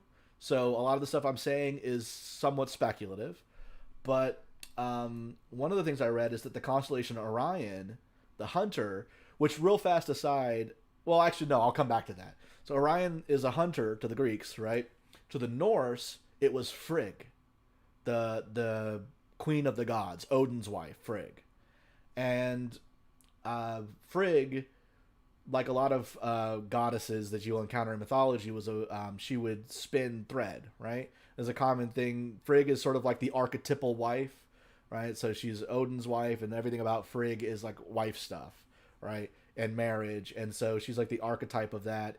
And in Norse society, of course, the women would take the wool from the sheep and they'd make the thread, right? Just like in a lot of societies, using what's called a distaff. If you don't know, it's the big staff, and then you have the spindle, right? And you spin the thread. I don't know how you do it. I don't know if this is the right motion, but so to the Norse, Orion's belt is actually the distaff that she's holding, and the sword stars, these three stars down here, are the spindle hanging below the distaff as she spins the thread, as she spins the wool into thread, right, to make yarn. Another Norse constellation, or a bit of Norse mythology that's in the sky, is over here with the stars Castor and Pollux. And I'm trying to remember how the story starts, so forgive me. But there's a story about a Jotun, which, quick aside, if you like Norse mythology, definitely check out a YouTuber named Jackson Crawford. He's got excellent Norse content, historical Norse content. He's a scholar. He's really cool. But as he always points out, the word Jotun is often rendered as frost giant. You'll hear people talk about frost giants or the giants. Really, they're not a separate thing from the gods, right? The gods and the Jotun intermarry all the time and have kids. So giant is probably a mistranslation. So I like to just call them Jotnar or Jotun. But anyway, there's a story where one of these giants, we'll call them for now to make it simple, is chasing Odin for some reason. And they're both transformed into eagles, right? So they're in the form of eagles. And Odin is trying to get away from him, and I want to say it's because Odin stole the meat of poetry from him. I think this is that same story. But Odin is flying back to Asgard, and he knows that if he crosses the walls of Asgard, that no giant is permitted to follow him. Right? If a giant enters Asgard, it's a death sentence. He's the gods are going to pounce on him. Thor's going to get him with the hammer, and it's done. So Odin heads to Asgard and shoots across the wall, and the gods see him coming, and they prepare a massive bonfire. And so as soon as Odin gets over, they light it, and the giant that's chasing him, whose name is Thiazi, is burned up. He's just done in the fire. And so that's that. But his daughter, Skadi, is furious that they've killed him, obviously. And in Norse society, there was this thing called a weregild, where you would pay money to the family of someone you killed to make up for the death, right? It was kind of like the punishment for manslaughter. So Skadi demands a weregild from the gods, but she doesn't demand money. She demands three things. She demands that they make her laugh. She demands that they give her a husband from among the gods of her choosing, and that they put her father's eyes in the heavens. So a lot of people suspect, and if you guys are curious, I can tell you how they met the other two requirements, but a lot of scholars suspect that Castor and Pollux are Thiazi's eyes, right? That those are said to be Thiazi's eyes. There's another story in which somebody had frostbite and his toe got broken off, and one of the gods threw it in the sky, and so there's a star up here somewhere that's supposed to be that guy's toe. There's also 4 deer in the sky. And again, this is something that like scholars have kind of tried to reconstruct based on what they were probably referring to. And I want to say Cassiopeia is part of one of the deer. I forget. And then another one, and this one's actually continued to modern day. If you go to Scandinavia, people will say this. I mentioned how this is the Big Dipper. It's the plow. It's the sages. It's the drinking gourd, right? Follow the drinking gourd, if you know that song that was taught to the slaves to help them find north that they escaped. Well, if you go to Scandinavia, people call this Odin's wagon, the Big Dipper. And so this is supposed to be a wagon with 4 wheels, and then the horses are attached to what we would call the handle of the dipper, which I think is really interesting because I don't know of any myths that mention Odin having a wagon, right? He has an 8-legged horse named Sleipnir, but apparently there is this tradition because to this day, people will say that's Odin's wagon or that's Odin's wain, W-A-I-N, wain. So interesting, it's Odin's wagon, right? But yeah, so those are some interesting stories. Oh, there's Cassiopeia. Yeah, Cassiopeia is supposed to be the antlers of one of the deer, and then I think maybe Perseus is the antlers of the other. It's sort of speculative though, right? Because it's based on some conjecture, and there's no solid. We don't have any star charts from medieval Scandinavia, so we kind of have to guess, right? But that's some interesting stuff. Another thing I wanted to mention about Orion, I said I'd come back to it, is that the Arabic, the medieval Arabic and ancient Arabic interpretation is that it's a giant. One thing I think is interesting too, when you look at different cultures, is like there's lots of different stuff going on with the Big Dipper. Is it a plow? Is it a wagon?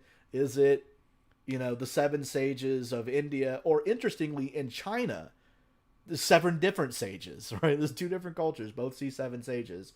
Or is it Odin's wagon? But then you come over here to Orion, and it's a hunter or a woman or a giant. It's always a dude. Or a person, It's always a person, right? Orion is, I guess, just very torso-shaped. And it's interesting to me how many cultures... And I looked it up because I was interested, and there was a website that showed, 12 different cultures, and it was 8 of them, it was a person, right? So many people have interpreted Orion as a person. And then, for some of these constellations, when you look into other star lore, it's everybody seems to connect the same stars, right? Orion, these bright stars, obviously a group. Everyone sees the same thing when they look there. But then for other ones, it's certain cultures may have different stars that they connect, and they may not have the same Leo pattern. They may connect Procyon and Pollux to it or whatever.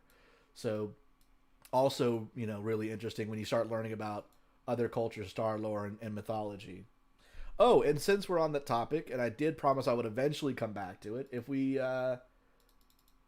because I mentioned my tattoo and somebody said it was astronomy related. If we find Spica, which let's talk real fast about how to do that. So if we go to the Big Dipper, this is tonight, right? Oh no, I'm 1 month shy. There we go. If we find the Big Dipper, we take the curve of the tail. We can arc to Arcturus, then spike to Spica. Spica is part of the constellation Virgo. So I got to add the lines. I'm struggling here. There it is. Okay. Yeah, because it's the bottom right corner of Virgo. So we can connect these guys, whatever. This is Virgo. This is Leo. Below Virgo, we have this sort of home plate shape right here. And that constellation is Corvus the Crow. So that ties it into my tattoo again. That's the astronomy connection there. Let's see here. I still see 5 viewers. I guess we don't really have anyone else tonight but the people who are here, but that's fine. We got another half an hour left. I'm totally cool hanging out for half an hour, but I'll pause for a second to give you guys a chance to participate in the chat. Bring up topics or whatever. Again, I don't want this to be the, Dave's ego show where I talk about the things I think are cool. I want this to be your show. I want to talk about the things you want to talk about. But I like that you guys were interested in the stories, so I'm happy to talk about that stuff.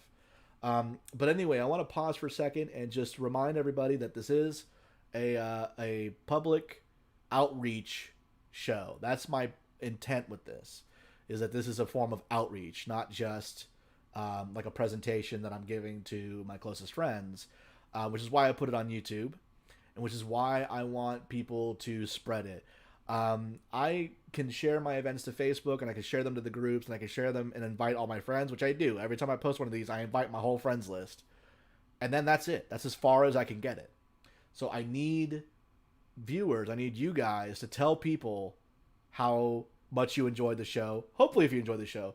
If you don't, let me know. If it's dumb, I'll stop doing it. But if you guys are enjoying the show, I want you to tell people about it. I want you to spread it around, and I want to get people in the comments who are a mix. I like having astronomers in the comments, and I also want to get, Johnny Public. I want to get, a couple of parents whose kids like space and they wanted to come do this, or people who are just like, oh, that sounds interesting. I'll check it out. I'm interested in that. I'd like to learn more about planets or whatever. Like when we do Hannah Park, right? We get all kinds of people. My goal for this YouTube channel is I'd love to just blow it up. I'd love to log in for one of these sessions, have 1,000 people, and have the comments just scrolling, and have to try and find questions in it. That would make me so happy. Because this is not monetized. I just want to teach people. I want to reach people. And I just think this stuff is really cool, and I want to reach people. So that's just my quick little soapbox commercial call to action. Share with people. I'm going to be posting the recording like I always do. I'll post a link to this recording afterward.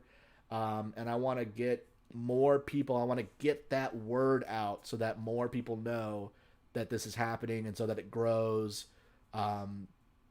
And we can get that, because what I really want to have is more people who are like, what's a nebula, right? That they really have no knowledge base and are here to ask their questions and learn. As well as people asking more advanced questions because you already have more advanced knowledge, because that's also cool, right? So that's that. So let's... and actually, while I'm making announcements, I'll go ahead and do my quick reminder to everybody that I represent the Northeast Florida Astronomical Society. I'm the membership director, and of course you can join that club if you live in the greater Jacksonville area. Paul in the comments is here representing the Ancient City Astronomy Club. I'm a member of that club as well. I'm not their membership director. Last I checked, that was Mike. But I'm a member of both clubs. You can be a member of both clubs. It's awesome to do. So if you live in the Jacksonville area, definitely look into Nephis. If you live in the St. Augustine area, definitely look into Ancient City Astronomy Club. If you have any questions at all, because I'm the membership director of Nephis, you can easily find out how to contact me. Because if we go to Nephis Board of Directors, hey, look, there I am. And there's a link to my email, which is membership@nephis.org. And I check my email regularly, so you can ask me questions there as well. Maybe even give me an idea for the next video of a question, so I can have something to talk about before other questions come in. So definitely look into that if you're not already a member. But again, everyone here is already a member that's in the chat tonight. But this video is going to go up on the YouTube channel and the Facebook page. So that call to action is for anyone watching this later. And yeah, so that's that. And I'm going to get back into the last half hour of this presentation. I appreciate you guys hanging out with me for like 2 hours. That's awesome. I know this is a long presentation. I'm doing it this way on purpose. First of all, just to have wiggle room, have time to talk about whatever I want to talk about. Two, because I got nothing better to do. But also because, again, if this starts to really grow like I want it to, I want there to be room for people to hop in late or early or whenever and have it just be like, we're going to hang out for 2 hours, right? Don't have to be here for the whole 2 hours. We're just hanging out for 2 hours. That's my vision for this format.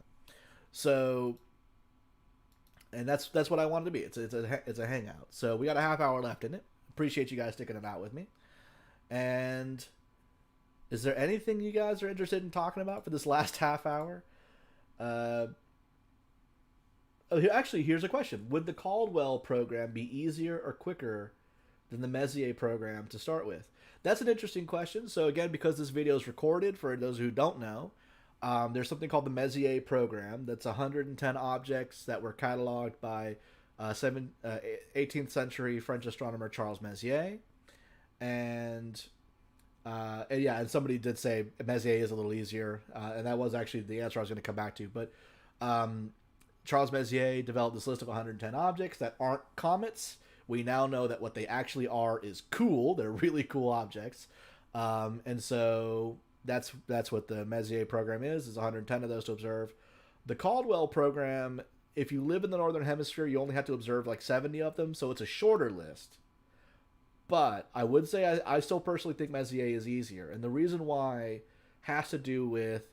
and then sorry, I didn't finish explaining that there are programs where you can get certificates for. That's not Chris. That's Richard. Right. Again, I've got two surfing astronomers that I know, and when I see Astro Surf, I get them mixed up. But yeah. So there are these programs. The Astronomical League. You can get a certificate through the Astronomical League for observing all the objects on these two lists. So that's what the programs are for people who are new to this, who are watching this later. The reason why I say the Messier program is easier is because Charles Messier didn't mean to find any of these things, right? He was trying to find comets by looking for blurry objects, and he was doing so with, to be honest, not terribly great equipment, right? By today's standards, his telescope was lousy and not terribly great observing conditions. He was looking from Paris, France in the 1800s or the 1700s. And so the things he noticed, the things he saw that he wanted to let people know they weren't comets and they wouldn't bother looking at them, happened to be particularly bright, particularly easy to see objects. So the Messier list is some of the brightest and best of deep sky objects in the sky. Right. In fact, I almost feel like the Messier list kind of spoils people, because once you finish the Messier list and you start hunting other deep sky objects, suddenly astronomy is difficult. Right? You ratchet up the difficulty a little bit, and nothing will be that bright and beautiful again. Right? Not really. There are actually some really killer objects that, for whatever reason, didn't make Messier's list, but for the most part, Messier does kind of spoil you a little bit, because after you see, the Andromeda Galaxy and the Whirlpool Galaxy, it's hard for a lot of those lesser known NGC galaxies to live up. But the Caldwell list was developed as a follow-up, as like a sequel to the Messier program, actually. There was a guy, his name was Roger Moore, and Caldwell is like his noble title or something, because I want to say he's actually a English nobleman. He was like like an earl or a count or something. And he basically wanted to highlight his list of particularly noteworthy and cool objects that aren't on the Messier list. Although there's a couple of Caldwells that are, actually. I want to say there's a couple of Caldwells that are also on the Messier list. But these are like objects that he was like, I really like these objects. And they're not as famous as the Messiers, because everyone knows the Messier list. So he made his own list. And it's Patrick Moore, that's his name. I don't know why I thought it was Roger. Patrick Moore is his name. And so he made his list, and it's almost like Messier 2 Electric Boogaloo. It was like meant to be like a sequel to the Messier list, if you will, in terms of the way people use the list now, right? So I definitely would say do Messier before the Caldwell list, if you're going to do one than the other, or do them both. Right, both is cool. Porque what's the old commercial? Porque no los dos. Why not both? But yeah, Roger Moore was James Bond. Right, I got my astronomers and spies mixed up again. Ah, gosh, but actors who portray spies. But that's the Caldwell list. So there are some really cool ones on that list, though. There's some really cool ones. The Helix Nebula, man. If Messier had pointed his telescope anywhere near it, it would have made his list. He must just not have looked in that piece of sky, right? So there are Messier level like quality objects that aren't on the Messier list, and those are on the Caldwell list for the most part. Yeah. Paul said it was a Freudian slip. No, Paul, that's when you think one thing and say your mother, right? So, but yeah, I would say the Messier list is a little easier than the Caldwell list, but I think they're both good beginner lists, both good things to go after. Again, for anyone watching this video after the fact who's not familiar with these observing programs, if you're a member of an astronomy club, and this might actually be what I'll talk about for the last 20 minutes. This is a really cool topic. If you're not a member of an astronomy club and you're interested in this, become a member of an astronomy club. It's awesome. But if you're a member of an astronomy club in the United States, chances are really, really good that your club is going to be a member of something called the Astronomical League. If you do have a local astronomy club that's not part of the Astronomical League, get on them about it. They need to be. The Astronomical League is a big umbrella program for all the amateur astronomy clubs in the country. And if you are a member of one of their member clubs, then your club pays dues to them based on membership. In fact, I got an email today from our treasurer. We got to work that out and send our dues. But you pay dues based on membership, and then anyone who's a member of your club is de facto a member of the Astronomical League, right? So if you're in an astronomy club, you're also a member of the Astronomical League, and they have these observing programs. There's a ton of them. I'll bring them up real fast for you guys. So if I go to astronomical, yeah, of course it was already there in my visits, Astro League. So these are their programs in alphabetical order, and you can see there's just an absolute ton of them. And you'll see these little pictures. You get a pin and a certificate when you complete the program. So it'll give you what you have to observe, what the rules are, what you have to include when you make your logs, because you're going to log your observations, and then you can send those off. You won't get them back, so you should probably send copies. A lot of clubs do like our club does. We have an observing director who schedules observing events, like when we go out to our dark sky site, and he's the one that sends for the certificates, and he's the one that presents it to you at the club meetings.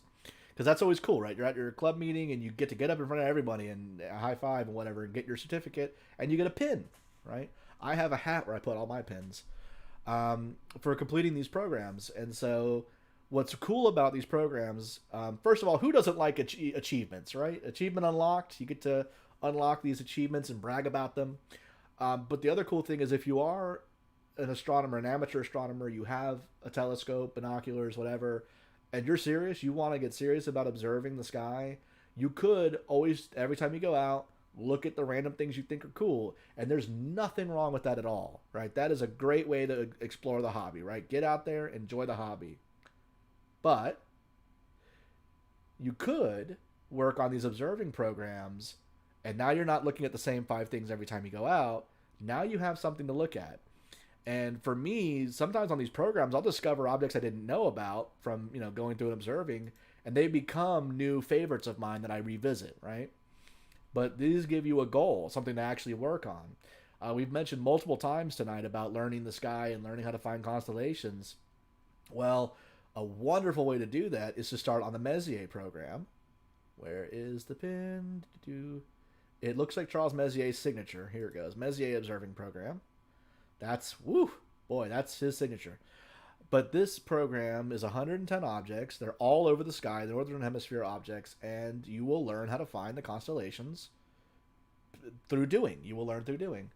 Of course, you could also take the direct method. There is a constellation hunter program where the whole point is you find and you just draw little pictures of the constellations. There you go. And you can get it for the northern hemisphere and the southern hemisphere. Personally, I find it to be more fun to have something I'm working on, right? So I learned the sky as well as I did because I was going after the Messier program. If you're doing the Messier program, you can also bring with you a trusty pair of binoculars because if you grab 50 of those objects through binoculars, there's a pin for that, right? So these are really cool. They give you something to work on, and this helps you grow as an observer, become a better observer, gives you a target, a goal of some kind, and then you can get certificates that prove that you that certify that you observe these things and that you went out and you put in this work, and that's a wonderful feeling of accomplishment. It really is. If you're curious about which ones I have, if I can brag for a second, I have the Messier. I have the binocular Messier as well. I went ahead and grabbed both of those. I have the outreach program, which is this one. This one is really cool. This one is actually not for observing anything. This is for doing astronomy outreach. In fact, I'm going to log my hours tonight because I'm working towards this last. This one comes in levels, and I'm working on the master outreach. I'm very proud of that one actually because that means a lot to me. Another one I'm really proud of is the sketching award.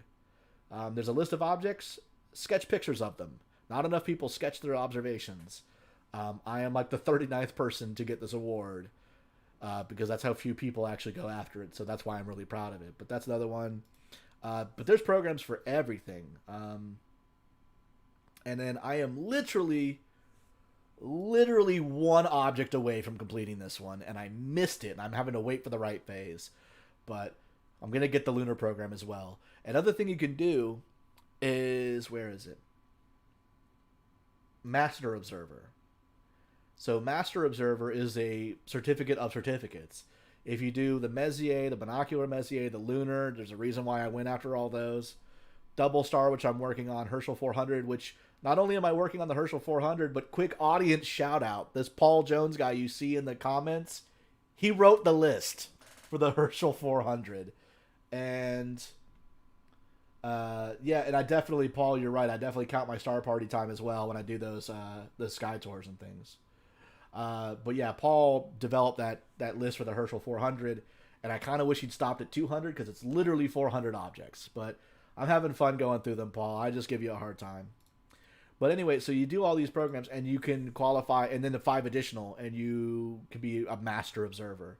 We actually have a couple of master observers in our club. One that I know about is that observing director I mentioned. His name is Dennis. If you know anyone who's a master observer, as somebody who's working towards it myself, respect, right? There's a lot of work that goes into becoming a master observer, I can tell you. So mad respect for anyone who's earned that certificate because you earn it. You really do. But those programs are awesome. They give you, Dennis always likes to say they give you a track to run on, right? So that when you get out there, you're not just bumbling around looking at whatever, which again is fine. There's nothing wrong with getting out and just looking at what you want to look at.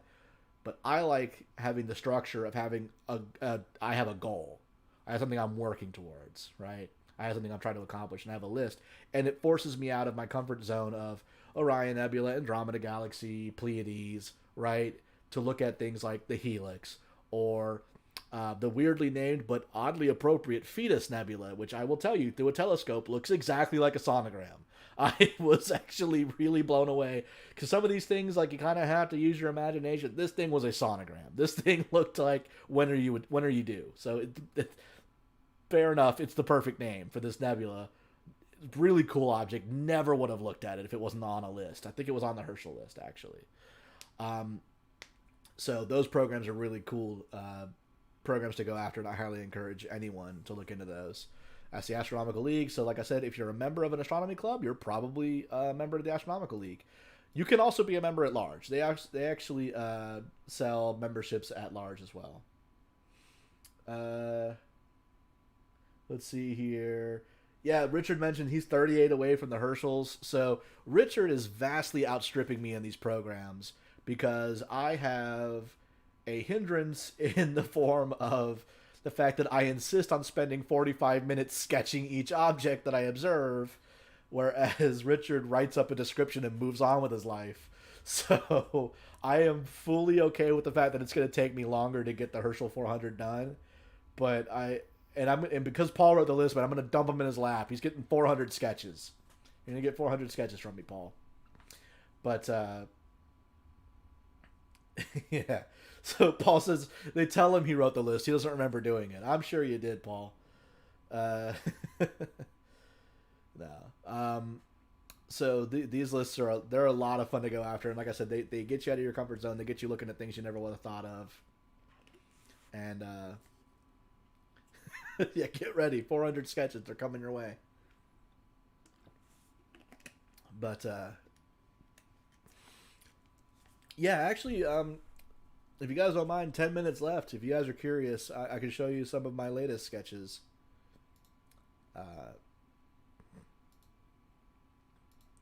Was it? Oh, no, that's not the right image.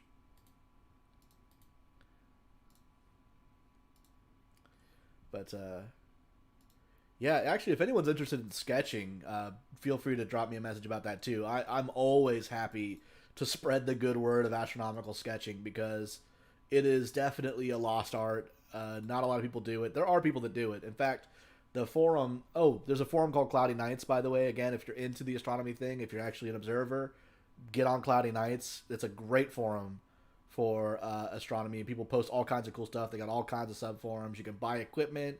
You can talk about photography, whatever, and they have a sketching section. So there are people that sketch.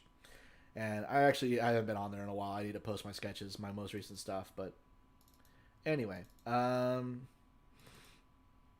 so I guess I'll just grab this. I don't even know what it is, but I'm gonna throw it on the screen. Oh, that's not a great one. Let me get you something cool. What do I have that's cool?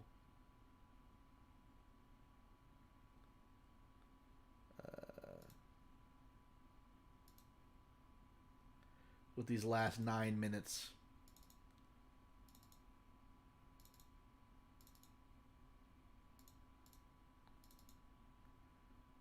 I think I got some cool stuff on May 8th. A whole lot of NGCs here. And I know I got some cooler stuff. Anyway, I guess I won't bother. This is kind of self-serving ego inflation anyway to brag about my sketches. Um, but it is something I do, and I think it's a really cool thing to do. The trick is you want to wear a a headlamp or have one of those reading lights like you would use for a book, but it needs to be dim and red because you're going to shine it on white paper, first of all, which is already a problem. But by dimming it and making it red, you're not going to lose your night vision when you're observing. Yeah, Richard mentioned I gave a presentation. There we go. Why don't I promote myself, man? There is a Nephis YouTube channel. And there I have a video on there where I give a presentation about my technique and how I sketch. And that's actually it's been so long I feel like I should give that presentation again and update it a little bit. But yeah, it's actually not as hard as you'd think. It's all dots and smudges. But it's really rewarding though. I find it's a great way to observe and a great way. The thing I like about sketching when observing is that when you're done, you have like a capture of what you saw. And the big thing is it's not a capture of the object necessarily. Like with astrophotography, you capture the object, and it's beautiful and it looks like high res and whatever. And you do, especially some of these guys in our club that do this amazing stuff. But when you sketch, what you capture is what it looked like to you, right? So your sketch it freezes what you saw at the eyepiece, not necessarily the object. It freezes your impression of it. It freezes the bits you thought were important enough to sketch, right? It's a snapshot of a moment in time of you observing an object, which I think is really cool. And so I like looking back through my sketches and seeing what I observed and looking at them. And the other thing about it is because you're making the sketch yourself and you're at the eyepiece and you look and you do a little thing and you look and you do a little thing. And of course you have to be seated, right? So you have to have an observing chair so you're comfortable. And you're doing this, you're not just going, okay, cool, I found it. And then, okay, let me find the next one, right? You're taking time with the object. And I think that's really important, right? When I first got started in astronomy, I'd hit like 20 objects in the night, man. I would just be like, boom, boom, boom, boom, boom, boom, boom, boom, boom. Because I would just be like, oh, I want to see the Orion Nebula. there's the Orion Nebula, cool, and I would move on. Sketching, though, it makes you sit and take time with it, and it makes you look at the details because you're trying to sketch them, and you will teach yourself to be a better observer, and you will see more than if you don't take that kind of time and effort. A really good example, actually, you know what? I will show you a sketch because I'll bring this up. A good example is the Orion Nebula, since I was just talking about that. And the Orion Nebula is one I've actually sketched repeatedly, and I've kind of started a bit of a tradition, and I'm going to try and do it where I sketch it every year, right? And watch how my sketching has improved. Because my first sketch of it looks rough. My second and third sketch are similar, but I try to sketch it every year, and just as like it's one of the objects I go back and I redo to see it, but. Let me put in here Orion Nebula. I'm going to find you my favorite sketch of it. No items match your search. That can't be right. Oh, you know what? I probably just have it in here as M42. There it is. So M42, because it's on the Messier list. It's number 42 on the Messier list, is the Orion Nebula. Which one of these is the one I really like? It's this one. Okay, cool. So hit OK, and then we'll show it to you guys. Ooh, boy. Okay, hold on. Let me move this over a little bit and shrink it down. Holy cow. Oh, dang it. I lost it. Okay, give me a second because I slid it off the screen because I was trying to... Can I get it back with the keys? Nope. I was trying to shrink it. Let me just add it in again here. This is real professional work, I'm telling you guys. You can tell I know what I'm doing. Okay. This time I'm going to try not to just shrink it out of existence. Okay. This is it right here. Right? And because I'm vain, I'm going to put myself on top of it. There we go. So this is the Orion Nebula, all right? And when you look at it, it's got a very distinct manta ray sort of shape, right? It sort of sweeps out this way, and then it sort of fades. Actually, I'm not super happy with the fade on this sketch because you see how it's kind of hard-edged. It should fade more gradually. It just really kind of vanishes. You got this little dark patch right here, and the trapezium. These are all features that we're familiar with the Orion Nebula. We know this edge is brighter, which is why it looks brighter in the image here. But look right here. See this little black dot here? This is something I never noticed until I sketched. I sat with the Orion Nebula and I took the time to sketch it, and I noticed there was a little bit here that was a bit darker. It almost looked like there was a little hole in the nebula. And then I sketched that. And then I noticed there was like these two... To me, they were like waves in the gas. And so I sketched those. I put one here and one here, right? Because I spent time. And then I saw that there's this little bar coming off right here. So I thought that was cool. And I put that in. And these are features I never noticed before in the Orion Nebula, right? If I bring up my browser real fast and I hide this, I'm going to find this. I'm going to try and find a good image of the Orion Nebula. A lot of them, for some reason, people like to overexpose this nebula, in my opinion. But... bring it up here.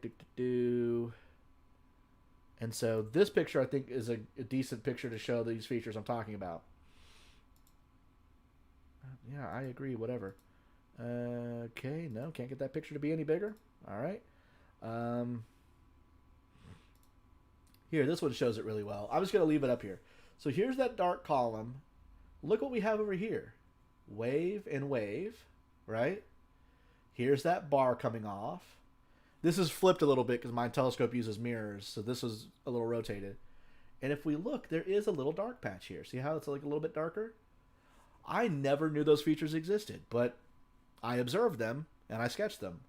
So that's a go-to example of mine of how, if you are a serious observer, seriously consider sketching, because you will train yourself to be a better observer and you will see more details. But even if you don't sketch, it's worth taking the time to just sit with an object and really take it in and see what you can see. And with that, it's 8:30, so that concludes my presentation tonight. Thank you guys so much for coming. I hope you all had a wonderful evening. Again, if anyone has follow-up questions or they want to get a hold of me, membership@nefis.org. Of course, again, everyone here in the chat knows me. You guys all know how to get a hold of me. But for anyone watching this video later, that's how to get a hold of me. I do these every month. I will do one next month. I base them on the lunar cycle, Thursday closest to first quarter moon, which when we get Hannah Park going again, that'll be the Thursday before every Hannah Park night, which I will start promoting this at Hannah Park. Believe that. But anyway, and so, yeah, tune in next month, right? Thank you guys so much.